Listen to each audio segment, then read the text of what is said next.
The neon sign outside Maria's diner flickered unevenly, casting faint pink and blue hues across the cracked pavement. Inside, the warmth of conversation and the scent of fried food provided a brief sanctuary from the cold, hard reality of the Bronx. Jordan Carter sat in a corner booth, nursing a cup of coffee that had long gone cold. His sharp eyes scanned the room out of habit, a remnant from his years as a Marine.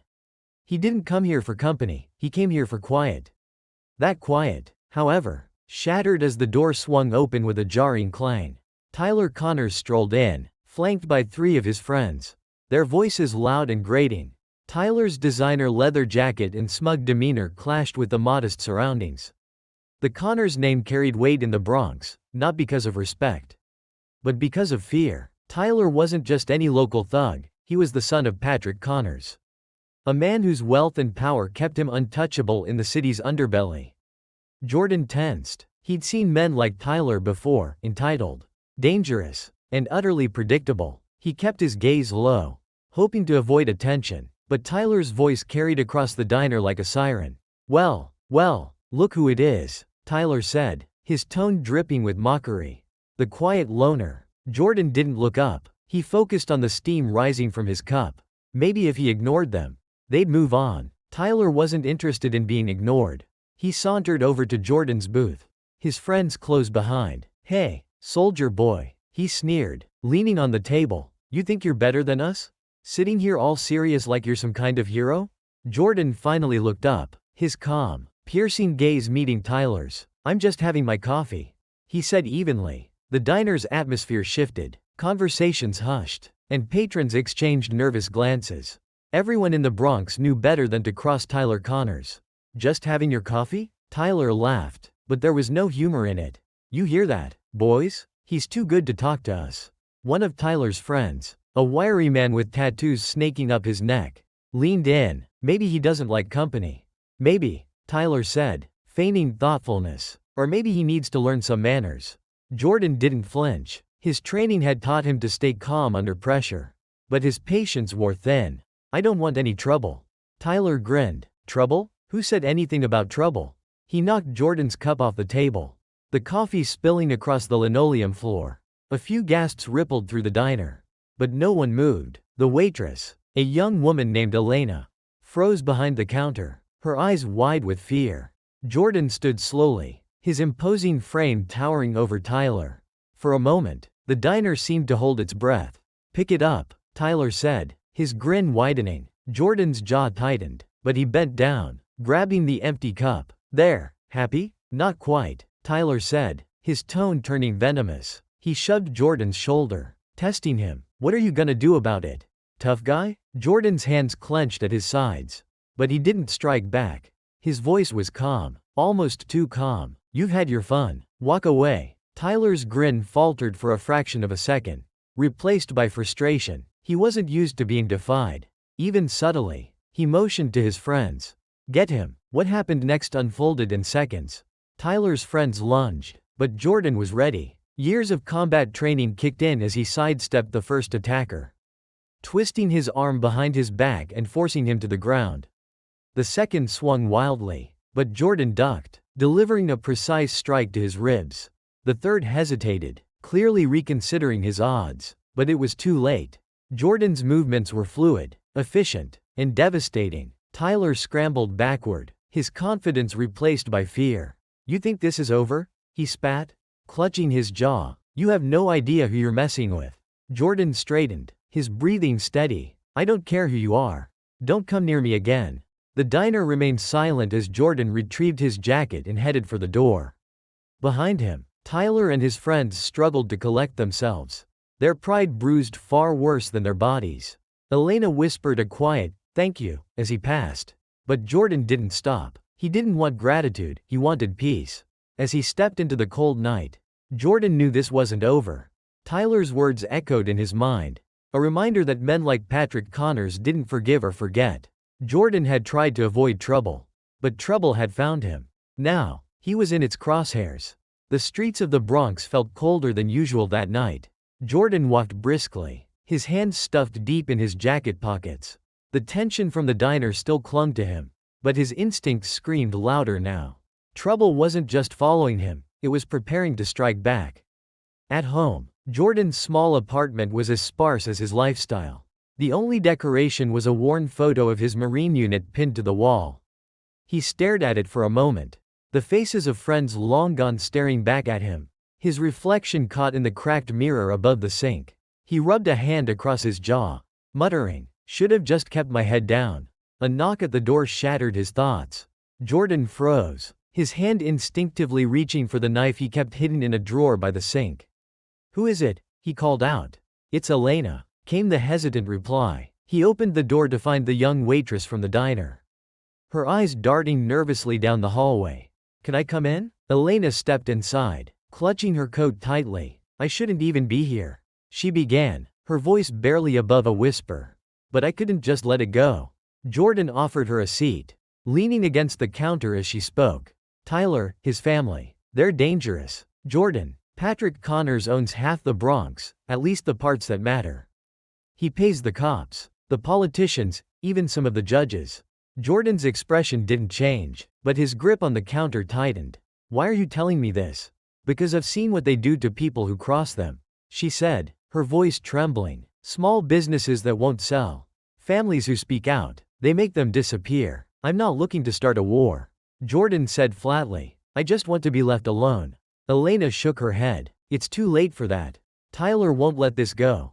And Patrick will cover for him like he always does." Jordan sighed, running a hand through his short hair. "Thanks for the warning. You should go. It's not safe for you to be here." As she left, Jordan closed the door behind her and locked it. But his mind was already racing. If what Elena said was true, this wasn't just about Tyler's bruised ego. The entire system in the Bronx was rotten to its core. The next day, Jordan decided to take a walk around the neighborhood. He observed the shuttered storefronts and the graffiti-covered walls. Each boarded-up window seemed to tell a story of defeat. He stopped outside a corner bodega run by Mr. Alvarez, an elderly man who always greeted him with a smile. Inside, Mr. Alvarez was arguing with a man in a suit. Jordan lingered by the shelves, pretending to browse, but his sharp ears caught the conversation. "You have until the end of the week," the suited man said coldly. "Sell, or we'll make sure you regret it." Mr. Alvarez pleaded. "This store has been my family's for 20 years. Please, I just need more time." The man ignored him, walking out without so much as a glance at Jordan. Mr. Alvarez slumped behind the counter, his face lined with worry. "You okay, Mr. Alvarez?" Jordan asked. The old man forced a smile. "Ah, just business troubles. Don't worry about it." But Jordan couldn't shake the memory of the conversation. The man in the suit wasn't just delivering a threat, he was enforcing a larger plan. It was clear now. Patrick Connors was systematically driving people out of the Bronx, and Jordan couldn't turn a blind eye any longer. That evening, Jordan was approached by an unexpected visitor. Liam Ross, one of Tyler's crew, stood outside Jordan's building, shifting nervously from foot to foot. "You're a hard guy to find," Liam said when Jordan opened the door. "Can we talk?" Jordan eyed him warily. "Why should I trust you?" "Because I'm done with Tyler's games," Liam replied, his voice heavy with bitterness. "He doesn't care about anyone but himself. And his dad? He's even worse." Jordan stepped aside, letting Liam in. "Talk." Liam explained how Patrick Connors used Tyler and his crew as enforcers, ensuring compliance from local businesses and residents. "They make us do the dirty work," Liam admitted. "Threats, vandalism, sometimes worse. And when things get messy, Patrick cleans it up." "Why are you telling me this now?" Jordan asked, his tone hard. "Because Tyler's out of control," Liam said. "He's planning something big, something to take you out for good." "I don't want any part of it." Jordan studied him for a long moment. "If you're lying to me, I'll know." "I'm not," Liam said, his voice breaking. I want out." Armed with Liam's information, Jordan began to piece together the scope of Patrick Connors' operations. With each new revelation, the web of corruption grew more daunting. He turned to Sophia Ruiz, a young journalist with a reputation for digging into stories others wouldn't touch. "I can't do this alone," Jordan admitted when they met at her small office. "But if you help me, we might have a shot at exposing them." Sophia raised an eyebrow. "Do you know what you're asking? The Connors have silenced better people than me. Then why are you still here?" Jordan challenged. Sophia smiled faintly. Because someone has to be. Together, they began compiling evidence, interviewing victims, documenting transactions, and connecting the dots. But the deeper they dug, the more dangerous their mission became. Patrick's reach extended far beyond what they had imagined, and his enemies had a habit of disappearing. One night, as Jordan returned home, he found his apartment door ajar. Inside, the place had been ransacked. On the kitchen counter was a single note: "Stay out of this. Or next time, it won't just be your stuff." Jordan's jaw tightened as he crumpled the note. This was no longer just about standing up to bullies or protecting his neighborhood. It was war. The Bronx was restless. The tension in the air was palpable as Jordan and Sophia began their work in earnest. They spent days interviewing small business owners, gathering testimonials, and collecting documentation of Patrick Connor's strong-arm tactics. The deeper they dug, the more grotesque the web of corruption became. Sophia was relentless, her desk buried in papers, sticky notes, and audio recordings. "This isn't just about the Bronx," she said, flipping through a ledger Liam had smuggled out. "Patrick Connors is funneling money through shell companies, laundering millions, maybe billions." Jordan frowned. "So we're not just fighting him here. This could bring down his entire empire." "Exactly," Sophia said, her eyes gleaming with determination. "But only if we can get the evidence to stick." Their momentum was interrupted by a chilling phone call. A distorted voice warned, "Walk away now, or everyone you care about will pay the price." Jordan hung up without a word, but his jaw tightened. The message was clear: Patrick Connors wasn't going down without a fight. The retaliation was swift. Jordan's neighborhood was hit first.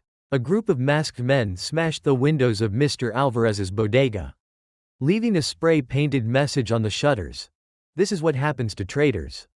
Jordan helped Mr. Alvarez board up the store, his anger simmering beneath the surface. "I'm sorry this happened," he said quietly. Mr. Alvarez gave him a weary smile. "It's not your fault, Jordan, but people like you give us hope." Later that night, Sophia's apartment was broken into. She found her files scattered and her laptop missing. "They're trying to scare us," she said, her voice shaking as she and Jordan stood among the wreckage. "But I'm not stopping. They're escalating," Jordan said grimly. "We need to hit back harder." Jordan and Sophia turned to Marcus Ellison, a detective with a reputation for integrity. Marcus had seen firsthand how corruption poisoned the NYPD, and he'd been sidelined more than once for refusing to play along. "Why should I stick my neck out?" Marcus asked when they met him at a diner late one night. "You're asking me to take on Connors, his son, and half the department, because it's the right thing to do," Jordan said, his voice steady, "and because people like you are the only chance this city has." Marcus leaned back in his seat, studying Jordan. "You're serious about this?" "Dead serious." After a long pause, Marcus nodded. "All right, but if we're doing this, we do it my way. No shortcuts." With Marcus on their side, Jordan and Sophia gained a crucial advantage: access to police records and investigative resources. Together, they began building an airtight case, one piece at a time. Tyler Connors, nursing his bruised pride from his last encounter with Jordan, decided to take matters into his own hands. His crew began targeting anyone associated with Jordan, including Liam. One evening, Liam stumbled into Jordan's apartment, bleeding and disoriented. "They jumped me," he gasped, collapsing onto the couch. Jordan quickly bandaged his wounds, his anger flaring. "This is what happens when you stand up to people like Patrick Connors," he said bitterly. Liam shook his head. "It doesn't matter. I'm done hiding. I'll testify, whatever it takes." Sophia looked at Jordan. "This could be the break we need. Liam's testimony could blow this wide open. It's also going to paint a target on his back," Jordan said. "We need to keep him safe." As news of the Connors family's intimidation tactics spread, the Bronx began to rally. Residents who had long been silenced by fear found their voices, staging protests and demanding action from local officials. It wasn't just about Tyler or Patrick anymore, it was about taking back their neighborhood. Jordan, inspired by their courage, stepped up as a leader. He organized meetings, helping the community strategize and pool resources. "We're stronger together," he told them. "They can't silence all of us." Sophia documented every moment, publishing a series of articles that captured the attention of larger media outlets. Soon, the Bronx was on the map. And the Connors name was in the headlines. Patrick Connors, feeling the pressure, held a private meeting with his closest allies. "We need to shut this down," he growled, his polished demeanor cracking. "Jordan Carter is a nobody. Make him disappear." His men nodded, their faces grim. Tyler, however, was less composed. "He humiliated me," he spat. "I want to be the one to take him out." Patrick's gaze turned icy. "You've already made a mess of things. Stay out of this, or I'll deal with you myself." But Tyler didn't listen. Fueled by rage and a desire for vengeance, he set his sights on Jordan, planning an attack that would send a clear message. The attack came at night. Jordan's apartment building was firebombed, the flames consuming everything in minutes. Fortunately, he wasn't home. He had been staying with Sophia to strategize their next moves. As they stood outside the smoldering ruins, the weight of the moment hit them hard. "They're not just coming after us," Jordan said. "They're trying to burn down everything we stand for." Sophia's voice was steady, but her eyes glistened with unshed tears. "Then we hit back, harder." The charred remains of Jordan's apartment building smoldered under the morning sun. Firefighters combed through the wreckage, but everyone knew the blaze wasn't an accident. Jordan stood with Sophia and Marcus at the edge of the caution tape. His jaw clenched tight. "They're escalating," Marcus said grimly. "This wasn't about intimidation. This was a message." Jordan nodded, his voice low. "Then let's send one back." Sophia adjusted the strap of her camera, snapping photos of the destruction. "We have to show the world what's happening here. They can't sweep this under the rug." "Evidence," Jordan said. "We need hard evidence, enough to bring them down for good." Marcus crossed his arms. "That's easier said than done. The Connors have been covering their tracks for years." "Then we'll dig deeper," Jordan replied. "There's got to be something they missed." Liam, still recovering from the attack on him, provided Jordan and Sophia with a new lead. "Patrick keeps everything important in one place," he said, sitting at Sophia's cluttered desk. "His private office downtown. It's like Fort Knox. But if we can get in." Jordan frowned. "Breaking in isn't an option. We need to find another way." Liam hesitated. "There's someone who might help, Connor Stokes. He's an accountant who used to work for Patrick. He got out a few years ago. But he knows where the skeletons are buried." Sophia immediately started digging. "If we can find him, we might have a shot." Finding Connor Stokes wasn't easy. He had changed his name and moved to a quiet suburb far from New York. When Jordan and Sophia finally tracked him down, he was less than pleased to see them. "I left that life behind," Connor said, his voice shaking. "Do you have any idea what Patrick would do to me if he found out I talked to you?" "You know what he's done to this city," Jordan said, his tone firm. "People are suffering because of him. You can help stop it." Connor hesitated, his gaze darting between them. Finally, he sighed. "All right, but if I do this, I'm going to need protection." Marcus promised to secure witness protection for Connor in exchange for his cooperation. Connor agreed to hand over copies of old financial records he had kept as insurance. Documents that tied Patrick Connors to money laundering, tax evasion, and bribes to city officials. Connor's records were a goldmine. They detailed years of illicit transactions, including payments to high-ranking politicians and law enforcement officers. But one file stood out, a reference to a mysterious offshore account tied to the Connors empire. "This could be it," Sophia said, poring over the documents with Jordan. "The key to everything." Marcus, however, was cautious. "If we're going to use this, we need to do it right. No leaks, no shortcuts. We can't give them any room to wiggle out of this." Jordan nodded. "Agreed, but we need more. Something that ties Patrick directly to the crimes.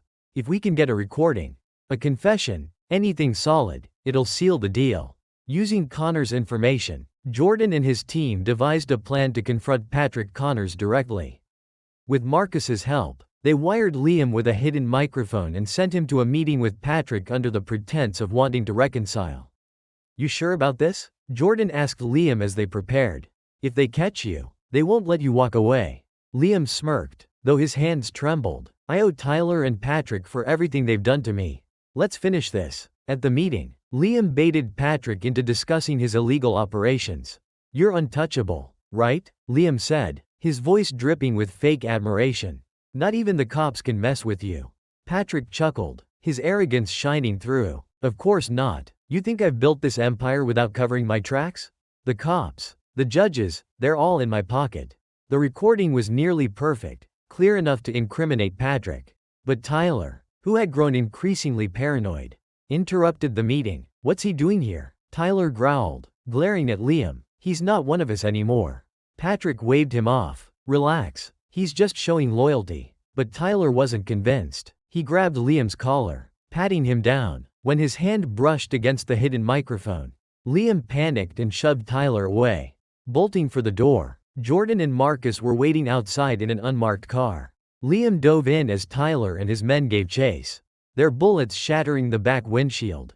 Marcus sped off, narrowly escaping the ambush. The recording, coupled with Connor's documents, was enough to start building a solid case against Patrick Connors.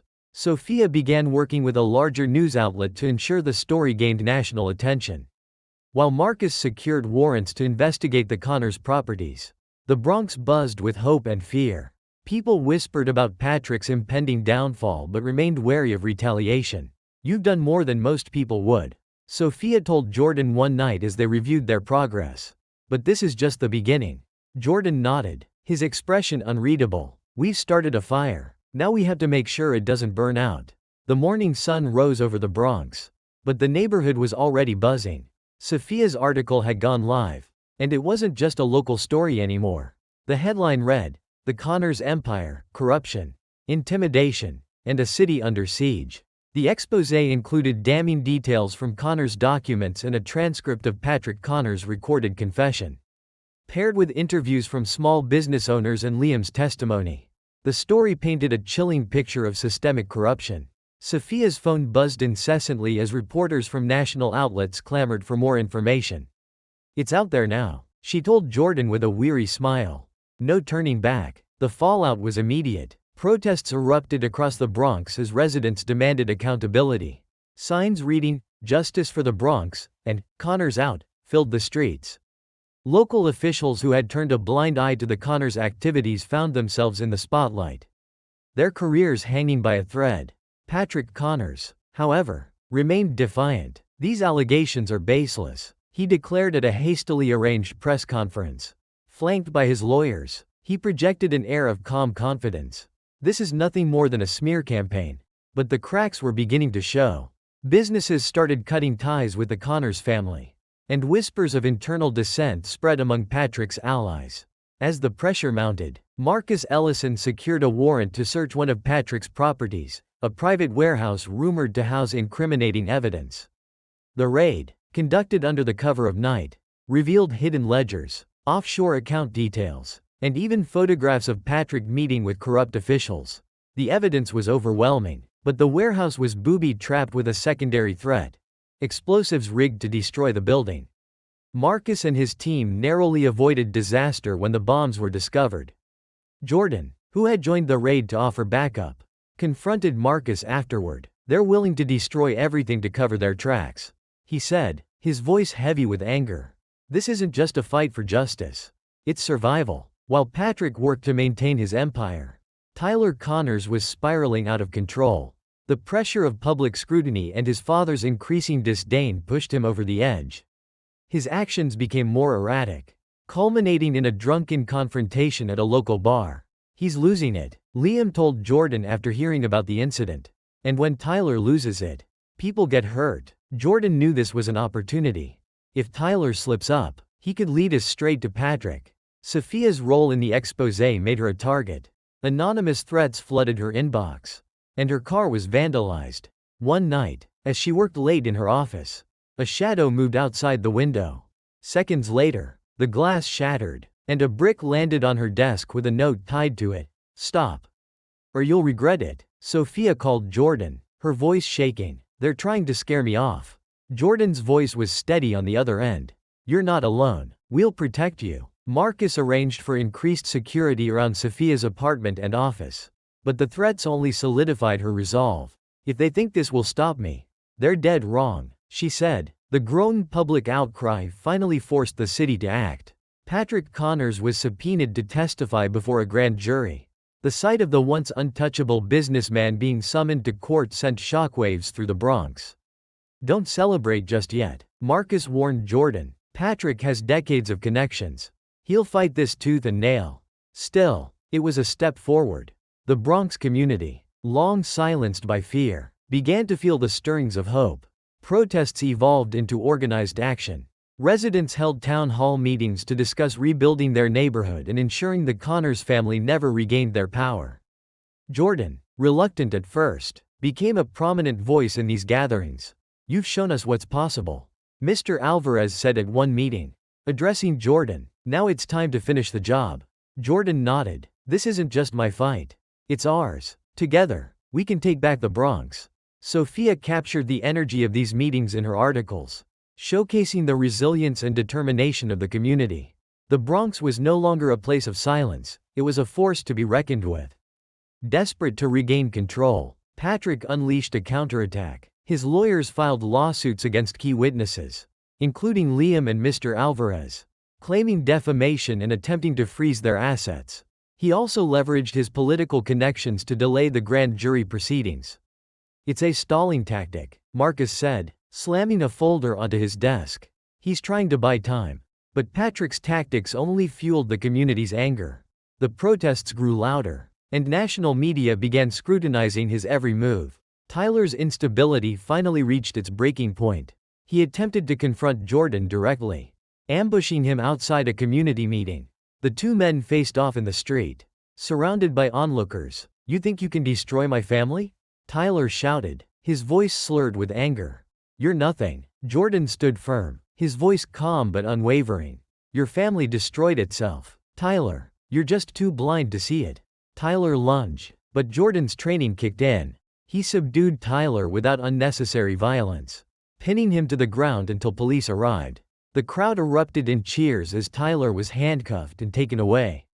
Tyler Connors' public arrest sent shockwaves through New York. Media outlets covered the story relentlessly, dissecting every detail of the Connors family's fall from grace. Protesters outside Patrick Connors' estate carried signs demanding justice, their chants echoing through the Bronx. Inside a dimly lit conference room, Patrick met with his remaining allies. His lawyer, Veronica Hayes, laid out their dwindling options. "The charges against Tyler are serious, but they're only the beginning," she said, flipping through a thick file. "If the grand jury indicts you, Patrick, we'll need to prepare for a full-scale trial." Patrick's face darkened. "We're not going to trial. Fix this." Veronica hesitated. "The evidence is mounting. If we push too hard, it could blow back on us." Patrick leaned forward, his voice cold. "I don't pay you for hesitation." Meanwhile, Tyler's arrest provided an unexpected opportunity. In an attempt to cut a deal, Tyler began cooperating with the authorities. His initial confessions were clumsy and self-serving, but they painted a damning picture of Patrick's operations. Jordan, Sophia, and Marcus followed the developments closely. "If Tyler flips completely, Patrick's empire could collapse," Marcus said. Sophia, however, was skeptical. "We can't rely on Tyler alone. He's erratic, and Patrick will disown him if it means saving himself." Jordan agreed. "We need more, something Patrick can't deny or twist." Using the evidence from Connor Stokes, Marcus tracked down several key players in Patrick's network, city officials, police officers, and even a judge. Each one had accepted bribes or participated in covering up crimes. One official, a low-level bureaucrat named Diane Porter, agreed to speak on record. "I didn't have a choice," she confessed during a tense meeting with Marcus and Sophia. "Patrick owns everyone. If you don't play along, you're finished." Her testimony revealed the extent of Patrick's influence and provided critical details about how he laundered money through city contracts.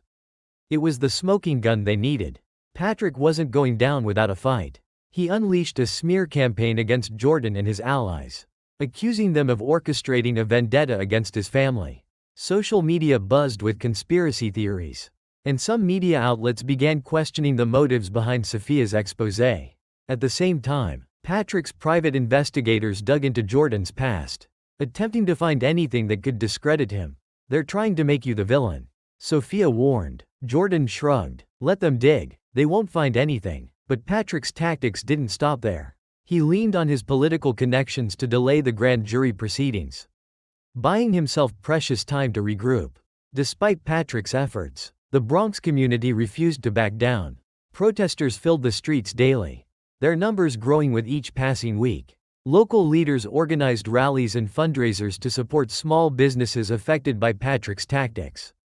At one rally, Jordan addressed the crowd, his voice steady and firm. "This fight isn't just about one family. It's about every person who's been silenced, every business that's been crushed, and every dream that's been stolen. Together, we can take back what's ours." The crowd erupted in applause, their chants echoing through the night. Justice for the Bronx. Patrick's paranoia reached new heights as the walls closed in. During a heated meeting with his remaining allies, he lashed out. "I built this empire," he roared, "and I won't let a bunch of nobodies tear it down." But his allies were beginning to waver. Veronica Hayes, his lawyer, privately confided in Marcus during a chance encounter. "Patrick's losing it," she admitted. "If you can promise immunity, I might be able to give you what you need to finish this." Marcus brought the offer to Jordan and Sophia. "If we flip her, it's game over for Patrick." Sophia nodded. "Let's make the deal." With Veronica's cooperation, Marcus secured a warrant to search Patrick's primary residence. The raid was executed with precision, uncovering hidden safes filled with cash, falsified documents, and more incriminating evidence. The most damning find, however, was a ledger detailing every bribe Patrick had paid over the past decade. It was the final nail in the coffin. "Game over," Marcus said, holding up the ledger as Jordan and Sophia looked on. The arrest of Patrick Connors was a spectacle. News cameras captured every moment as he was led out of his estate in handcuffs. Protesters cheered, their chants of "Justice for the Bronx" ringing louder than ever. Patrick maintained his composure, his face a mask of defiance. "This is far from over," he told reporters as he was loaded into a police car. But for the Bronx, it was a moment of triumph. Decades of fear and oppression had finally come to an end. The courtroom was packed, tension thick in the air. Patrick Connors, dressed in a tailored suit, sat at the defendant's table, his expression stoic but his eyes betraying his simmering rage. Across the aisle sat Jordan, Sophia, Marcus, and Liam, representing the Bronx and its fight for justice. The trial was more than just a legal proceeding, it was a spectacle. Reporters filled the gallery, and cameras swarmed the courthouse steps. The opening statement set the tone. The prosecution painted Patrick as the architect of a sprawling empire of corruption, while the defense framed him as a victim of a politically motivated witch hunt. "This trial isn't just about Patrick Connors," the lead prosecutor declared. "It's about holding the powerful accountable and ensuring that justice is not for sale." The prosecution called a series of witnesses whose testimonies brought the courtroom to life with raw emotion. Mr. Alvarez described the threats and extortion he faced as a small business owner. Diane Porter detailed the bribes and coercion that permeated City Hall. When it was Liam's turn, he faced the jury with a mixture of courage and vulnerability. "I was part of the problem," he admitted, his voice trembling, "but I've seen what the Connors family has done to this city. They don't care about the Bronx or the people who live here. They only care about power." Jordan watched from the gallery, his chest tightening with pride. Liam's bravery reminded him why they had started this fight in the first place. Patrick's defense team fought back fiercely, attempting to discredit the witnesses and muddy the waters. They grilled Liam on his past crimes, insinuated that Diane Porter had fabricated her story, and even hinted that Sophia's articles were biased. But the prosecution countered with hard evidence, financial records, offshore accounts, and the incriminating ledger from Patrick's estate. The jury's expressions shifted as the mountain of proof grew impossible to ignore. The turning point came when the prosecution played the recording of Patrick boasting about his control over the city. His own words echoed through the courtroom, sealing his fate in the eyes of many. Tyler Connors, desperate to reclaim his family's honor, made a dramatic move. He took the stand as a surprise witness, claiming that Patrick's enemies had coerced him into testifying. His performance was theatrical, but under cross-examination, his lies unraveled. The prosecutor asked pointedly, "Mr. Connors, is it not true that you were arrested after attempting to assault Mr. Jordan Carter?" Tyler's face reddened. "I was angry. He was trying to destroy my family. And yet, you are the one on trial, alongside your father," the prosecutor said, driving the point home. Your actions speak louder than your words. As the trial stretched on, Patrick began to crack under the pressure. His lawyers struggled to keep him calm as witness after witness piled on damning evidence. During a recess, Patrick lashed out at Veronica Hayes, accusing her of betrayal. "You were supposed to protect me," he hissed. Veronica met his gaze coldly. "I did my job. You're the one who made this mess." Meanwhile, Jordan wrestled with his own doubts. The fight had taken a toll on him, and he couldn't help but wonder if he had done enough. What if he gets away with it? He asked Sophia late one night. Sophia placed a hand on his arm. "He won't, because people like you make sure he doesn't." In the trial's final week, the prosecution brought out their star witness, Connor Stokes. His testimony, paired with the ledger and financial records, painted a vivid picture of Patrick's criminal empire. Connor outlined the methods Patrick used to launder money, bribe officials, and intimidate anyone who got in his way. The defense tried to discredit Connor, but his detailed knowledge of Patrick's operations left little room for doubt. By the time he finished, the jury seemed visibly shaken. Both sides delivered powerful closing arguments. The prosecution appealed to the jury's sense of justice. "This is not just about Patrick Connors. This is about sending a message to every corrupt power broker who thinks they're above the law. The people of the Bronx deserve better." The defense, meanwhile, played on sympathy and doubt. Patrick Connors is a scapegoat, targeted by those who envy his success. Don't let sensationalism cloud your judgment. The jury was left to deliberate, and the courtroom emptied into a sea of reporters and protesters outside. The wait for the verdict was agonizing. Jordan, Sophia, Marcus, and Liam gathered in a small room, the weight of the trial pressing down on them. Finally, the court reconvened. "All rise," the bailiff announced as the jury filed in. The foreman stood, clearing his throat. "On the charge of conspiracy to commit bribery, we find the defendant, Patrick Connors, guilty. On the charge of money laundering, guilty. On the charge of intimidation, guilty." The courtroom erupted in a mix of cheers and gasps. Patrick's face remained impassive, but his clenched fists betrayed his rage. As Patrick was led away in handcuffs, the Bronx celebrated. The trial marked the end of an era of fear and corruption. But it was also the beginning of something new. The community, once divided and downtrodden, began to rebuild. Jordan stood outside the courthouse, watching the jubilant crowd. Sophia approached, her camera in hand. "You did it," she said softly. Jordan shook his head. "We did it, all of us." The day after the verdict, the Bronx awoke to a new reality. News outlets covered the Connors' downfall extensively, hailing it as a victory for justice and a turning point for the city. Patrick's mugshot was plastered across newspapers. While commentators debated the trial's significance, Jordan found himself at the center of the storm, fielding questions from reporters and receiving heartfelt thanks from members of the community.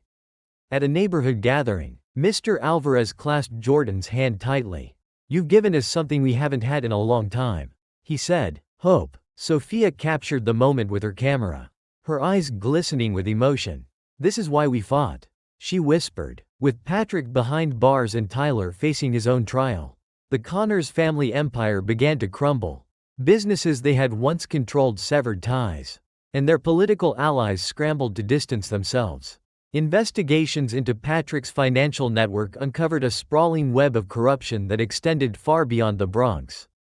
The revelations led to resignations, arrests, and sweeping reforms. "It's a domino effect," Marcus explained to Jordan and Sophia over coffee.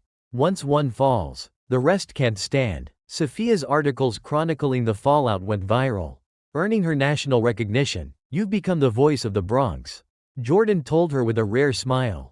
As the dust settled, the focus shifted to rebuilding the community. Jordan, who had once planned to leave the Bronx behind, found himself drawn deeper into its fabric. He partnered with local leaders to launch initiatives supporting small businesses, veterans, and at-risk youth. Liam, now working at a community center, approached Jordan one afternoon. "I never thought I'd have a chance to do something good," he admitted. "Thanks for not giving up on me." Jordan clapped him on the shoulder. "Everyone deserves a second chance." Sophia's work earned her a prestigious journalism award, but her focus remained on the Bronx. At an award ceremony, she used her acceptance speech to highlight the ongoing struggles of the community. "This isn't just a story. she said, her voice steady. It's a reminder that justice requires vigilance, courage, and unity. The Bronx showed us that when we stand together, we can overcome anything. Her words resonated with the audience, sparking donations and support for the Bronx's revitalization efforts. From his prison cell, Patrick Connors refused to admit defeat. He began plotting appeals and leveraging his remaining connections to regain his freedom. However, his efforts were stymied by the relentless pursuit of justice from Marcus and his team. Marcus visited Patrick in prison to deliver a clear message. "You'll never control this city again," he said, his voice firm. "The Bronx belongs to its people now." Patrick's cold glare was his only response. But his silence spoke volumes. His reign was over. Months after the trial, the Bronx began to transform. New businesses opened, crime rates dropped, and community programs flourished. The scars left by the Connors' corruption remained, but they served as a reminder of the resilience and strength of the people. At a community event celebrating the progress, Jordan stood on stage, flanked by Sophia, Marcus, and Liam. He addressed the crowd, his voice filled with quiet determination. "This isn't the end," he said. "It's the beginning of something better. We fought for justice, and now we fight for a future where no one is silenced, and no one is left behind." The crowd erupted in applause, their cheers echoing through the streets. Jordan visited the grave of his former Marine Squad leader, a man who had taught him about honor and sacrifice. Standing there, he reflected on the journey that had brought him back to the Bronx and the people who had stood by him. "You'd have liked it here," he said quietly. "They're fighters, just like you." As he left the cemetery, Jordan felt a sense of peace. He had found a purpose that went beyond his own struggles, a purpose rooted in helping others.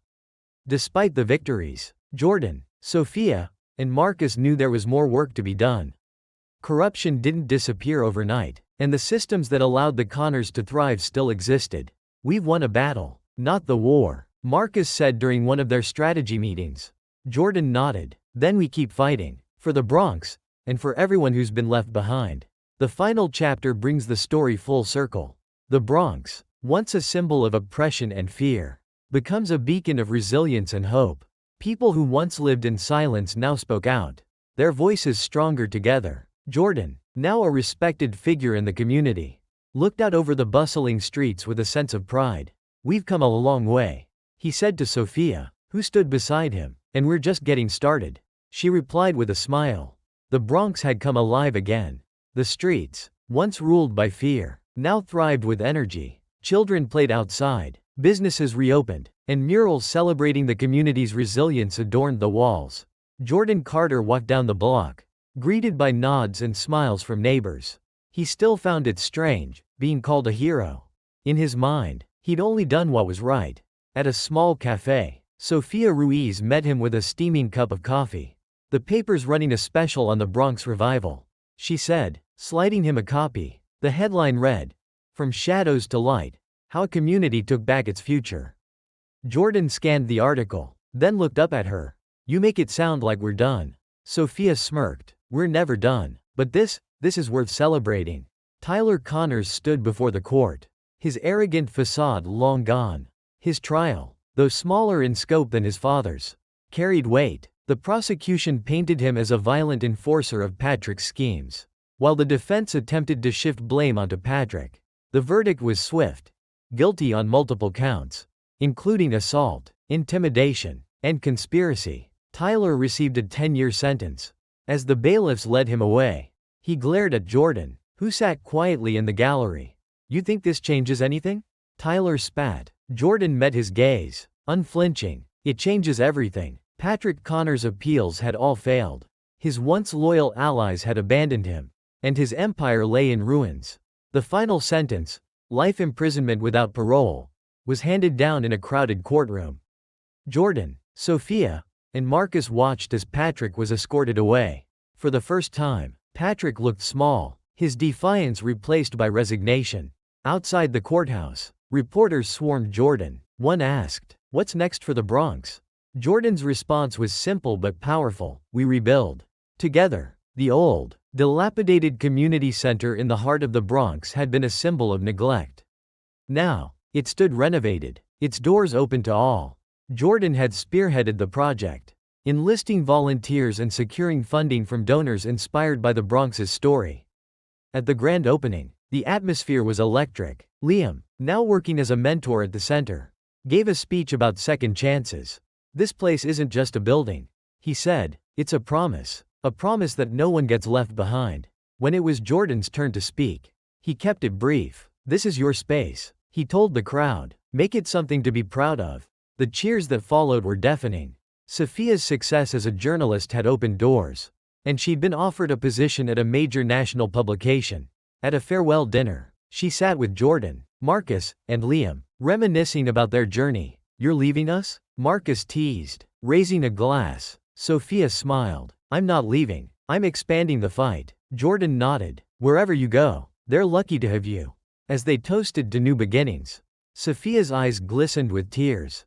"We made a difference," she said. "Never forget that." Marcus Ellison, once sidelined for his integrity, had been promoted to captain within the NYPD.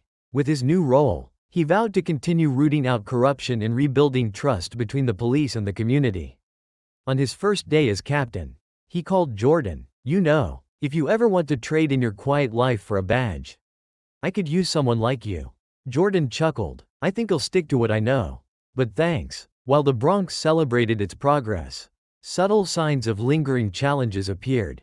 A shadowy figure from Patrick's past was spotted meeting with a developer eyeing the Bronx for luxury projects. Jordan noticed the unease in the community and confided in Marcus. "They're circling back. Different faces. Same game." Marcus nodded. "We'll keep an eye on it. But this time, they'll find a Bronx that fights back." Late one evening, Jordan sat on the rooftop of the community center, overlooking the Bronx. Sophia's articles, Marcus's leadership, and the community's resilience had created something lasting. But the journey had also changed him. He thought back to the diner confrontation that had started it all. He had acted on instinct, never imagining it would lead here. The Bronx had given him a purpose. And for the first time in years, he felt at peace. The final chapter captures the Bronx in its full transformation. Street murals celebrate the community's heroes. Businesses thrive, and laughter fills the air. At a neighborhood festival, Jordan walks among the crowd, his presence a comforting reminder of how far they've come. A young boy tugs at his sleeve. "Are you the guy who stopped the bad guys?" Jordan crouches to his level, smiling. "I'm just a guy who stood up. Remember, you can too." As the boy runs off, Jordan looks to the horizon. The Bronx was far from perfect, but it was alive, thriving, and ready for whatever came next. Sophia's national articles inspire similar movements in other cities. As communities stand up against corruption, Marcus becomes a model for reforming law enforcement, and Liam's story of redemption inspires at-risk youth. For the Bronx, the fight isn't over, but it's no longer a fight they face alone.